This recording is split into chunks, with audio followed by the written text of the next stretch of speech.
को बर्तन साफ न करने के क्या नुकसानात हैं?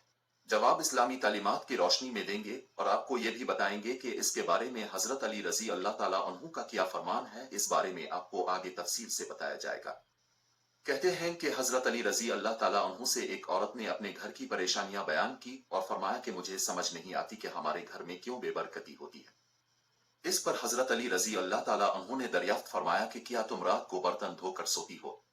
अजूब है, बर्तन इसी तरह से छोड़कर सो जाती हो? तो इस औरत ने कहा, मैं तो रात को बर्तन वैसे ही छोड़कर सो जाती हो। तो इस पर हजरत अली रजी अल्लाह ताला अन्हु ने फरमाया कि तुम्हारे घर में परेशानियों और बेबरकती की वजह यही, इसलिए रात को बर्तन साफ करके सोया करो। इस बात से मालूम हुआ कि रात को जूठे बर्तन नहीं छोड़ने चाहिए। और इस बारे में साइंस का भी ये कहना है कि अगर बर्तनों को ज्यादा देर के लिए गंदा छोड़ दिया जाए तो उनमें नुकसानदेह किस्म के बैक्टीरिया पैदा हो सकते हैं जो कि मुख्तलिफ बीमारियों का सबब बन सकते हैं। और जाहिर सी बात है कि जब बर्तनों में खाने पीने की अशिया होंगी तो मुख्तलिफ जहरीले कीड़े मकोड़ों का भी इनमें चलने फिरने का खदशा होता है। इसलिए बेहतर है कि रात के बर्तन रात को ही धो लिए जाएं।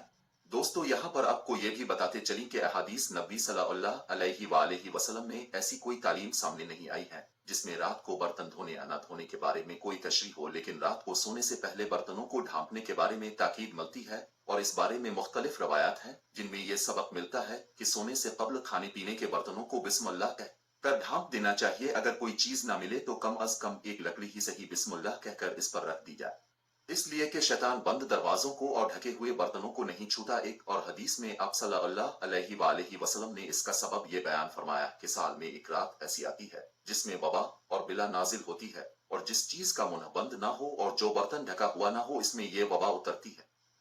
कितनी बड़ी हिकमत है प्यारे नबी सल्लल्लाहु अलैहि वसल्लम की प्यारी सुन्नतों में। इसलिए हमें चाहिए कि उन सुन्नतों को अपना पक्का मामूल बना लिया जाए ताकि हम हर किस्म की मुसीबत से अपने आप को महफूज रख सकें।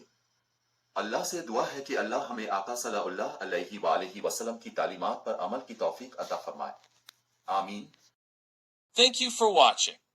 Don't forget to subscribe, like, share, and comment down.